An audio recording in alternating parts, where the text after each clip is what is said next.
होइन भाइ, नयाँ नेपाली आएपछि दाइहरूलाई नमस्कार गर्नु पर्दैन? ए दाइ नमस्ते। लामो कि सुतेर नमस्ते गरे उठेर होइन? नमस्ते।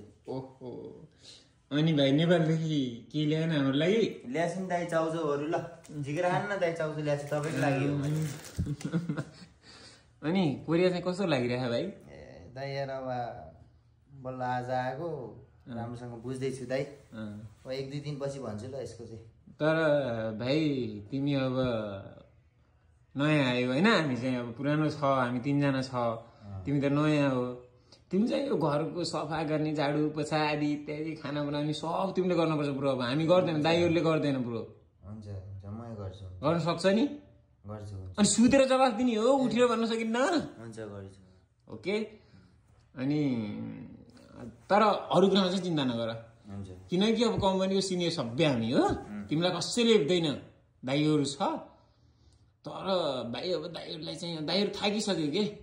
तिमीले चाहिँ खानासाना गर नि, रुमसुम सफा गर्ने सबै काम तिमीले। म सबै गर्छु, म सबै कोठासोटा बढाल्ने, तपाईँहरू पनि बढाउनु पर्यो।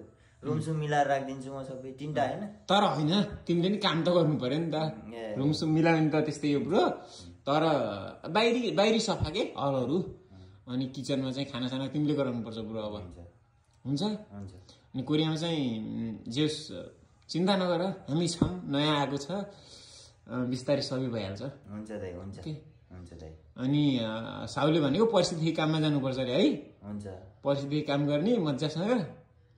हुन्छ। बाँकी त्यस्तै हो, चलिहाल्छ ब्रो। ओके हुन्छ दाइ ल। हुन्छ। अनि केही सपोर्टहरू केही यताउता पऱ्यो भने चाहिँ हामीलाई भन, हामी तिमीलाई पैसाको हेल्प त गर्छ ब्रो, तर स्यालेरी आएपछि हामीलाई दिनुपर्छ। ए ल भइहाल्छ नि। ओके हुन्छ ल। ओके, चिन्ता नगर।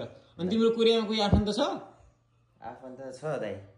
ओके ओके, आफन्तहरूलाई पनि भेट्नु पर्छ, हामी गरिदिउँला बरु। यस्तो न, हामी घुम्न जाँदा तिमीलाई त्यहाँ लगिदिउँला। हुन्छ हुन्छ।